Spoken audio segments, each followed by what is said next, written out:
What's going on, gents? Welcome back to the channel. Hope you're all doing okay. For those of you that haven't seen ZB before, you've been on the channel a couple of times previously, but we're bringing you back today. We've been talking about making some more content together recently, as we're going to be parting ways and moving away from each other in the coming weeks. So it's good to sit down with you again. Welcome back to the channel. Today we wanted to discuss the importance of regulating your anger as a man in the modern world.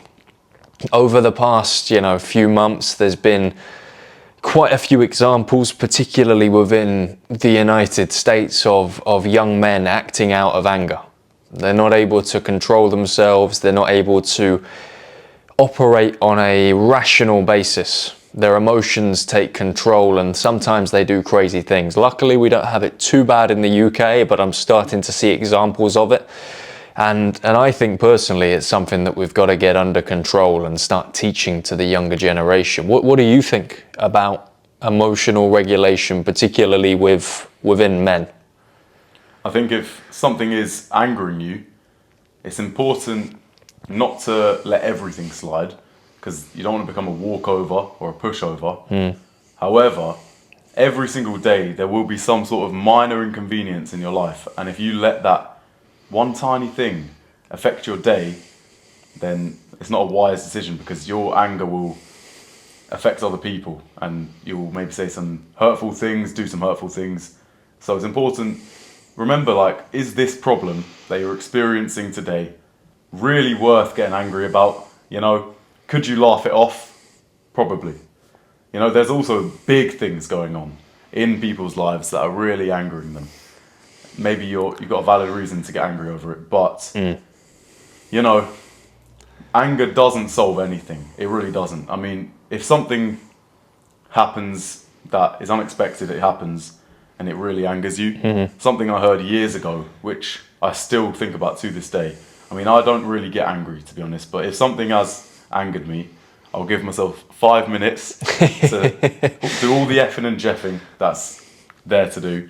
In 5 minutes, I'll be bleep, bleep, bleep, swearing. Yeah, okay. After 5 minutes, forget about it. Time's up. Move on. Life is too beautiful to be angry every day. We have to be grateful that we're even here, rather than think about the tiny thing that person did at work or that person did at school. Why are you going to let that affect your mind? Take 5 minutes. Yeah, take a breather. Take a little breather sometimes. Yeah. That's an underrated skill, though, because so many people, I know you've worked in hospitality before, the same as me. I remember obviously doing those night shifts in the hotel, and you would see men walking up and down the corridor, pacing, enraged, with this sort of furious look on their faces. And I remember one day in particular, this guy was on the phone to his missus, and he wasn't the highest caliber of male. Let's just say that, grey tracksuit. I think if we assume, we probably know where he spent his time recently, and he was just on the phone to his girlfriend, screaming at her down the phone. He's saying, "Where's my clipper? Where's my clipper?" And for those of you that aren't familiar with the English slang, clipper is a different word for lighter, for a cigarette. And this guy was just stomping his feet on the floor, screaming, swearing at his girlfriend over something so minor. Yeah, his girlfriend might be in a different location. He's at the hotel thinking, "Where's my lighter?" Instead of angering your girlfriend and getting angry yourself, he could have just asked someone at the reception, "Have you got a lighter by any chance? Could I use it?" But the weird thing about that situation was just watching it from a human level. I like to observe people and watch quite closely and see what's going on in their minds. The idea that he couldn't have what he wanted when he wanted it was so hard for him to deal with, that he was, stropping and screaming and shouting and being quite aggressive, quite an intimidating person. This is in a public lobby of a public hotel. And obviously it intimidates people. And you think, you know what? Especially for us men, we're physically very capable to cause harm. And when you don't have emotional control, but you do have the capability to do physical damage, that's a problem. Because, you know, the slightest little thing will cause guys to go on a rampage.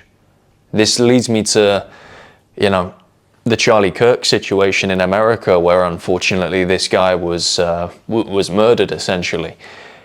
And we don't know the exact specifics of what exactly happened, but we can kind of infer from what we know that somebody didn't agree with his politics.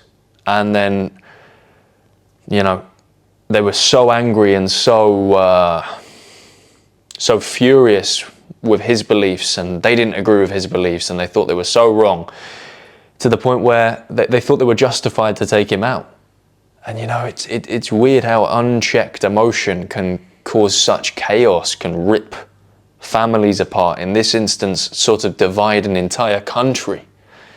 And I just think more guys should be practicing, you know, like you mentioned earlier, taking 5 minutes.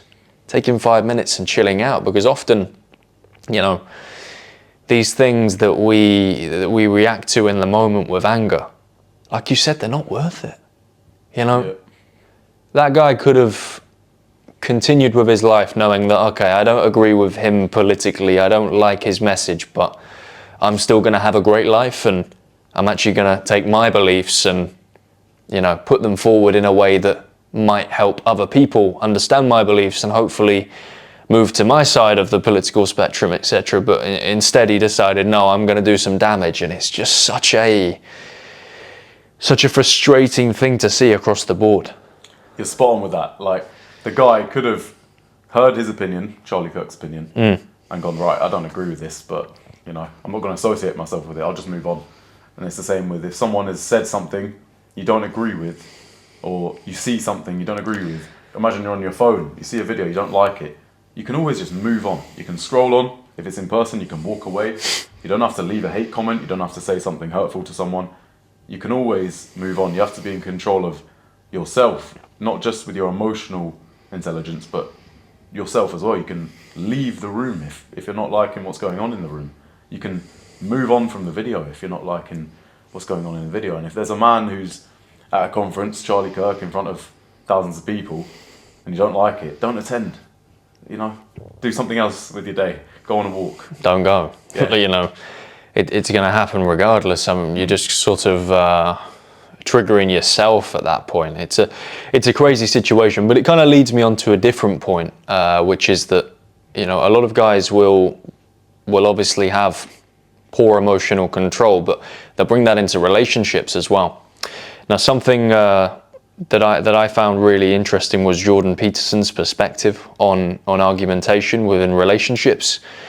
And again, it's similar to what you said of taking a few minutes, but one thing that he recommended was that, you know, if you're about to, you know, go into an argument with your partner, it's always good that you both communicate with each other, right, we're going to take 10 minutes and we're going to step out of the room. You're going to go into this room, I'm going to go into that room, and we are both going to think from the other person's perspective about what we could have done better in that situation.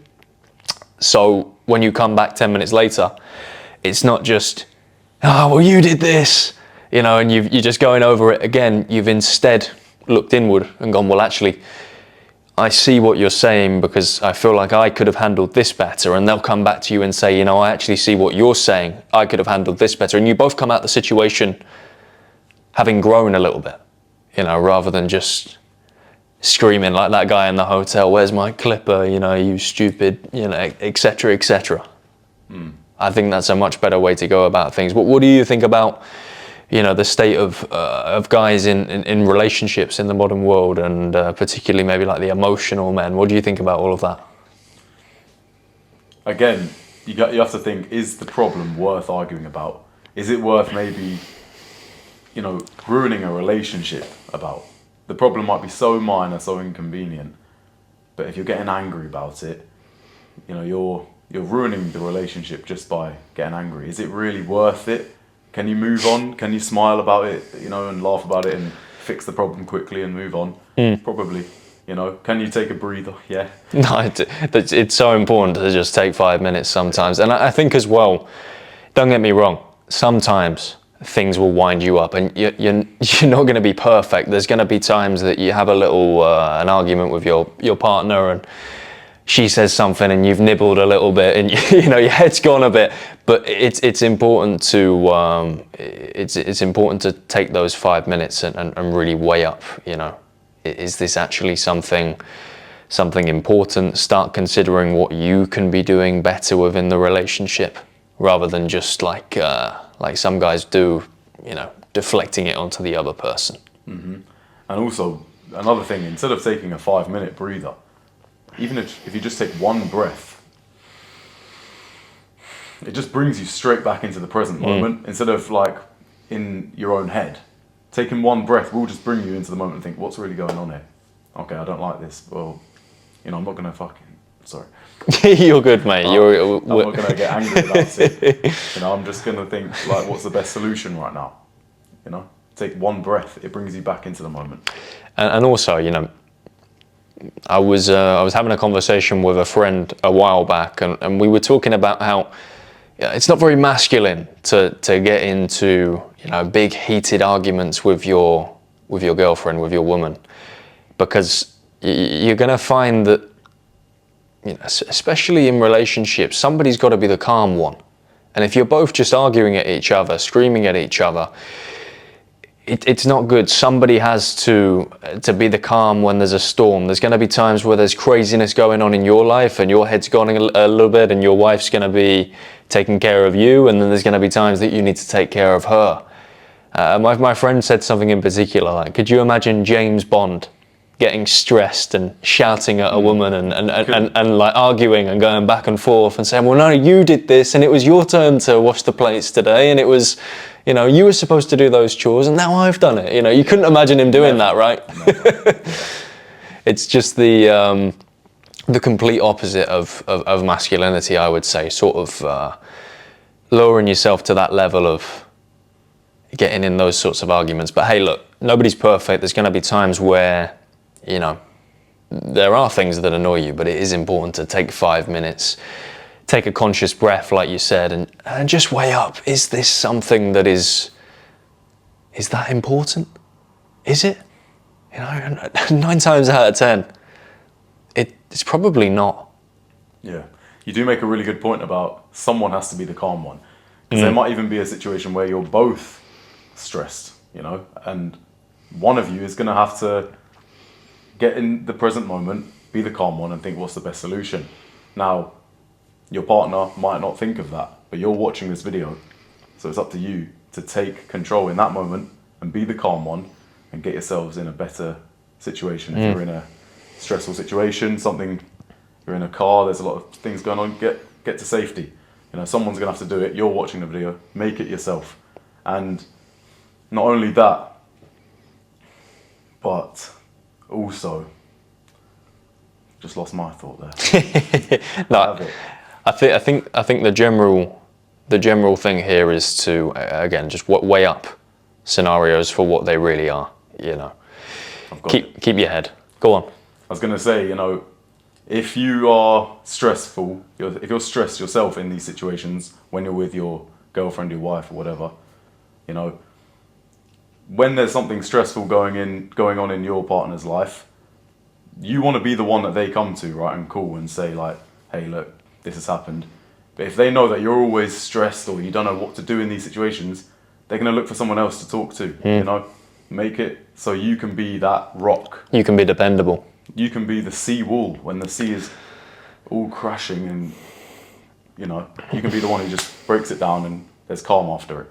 You can be that rock for them. And look, again, it's every guy's worst nightmare to not be that. So I think as well, these topics are important because I don't think that a lot of guys are thinking this deeply, or at least to this level regarding this sort of stuff. They just act from emotion, and when it comes up, it's like, F you, it's your fault, no, it's your fault. It's like, well, you said you'd do this. They get so angry, they get so into it.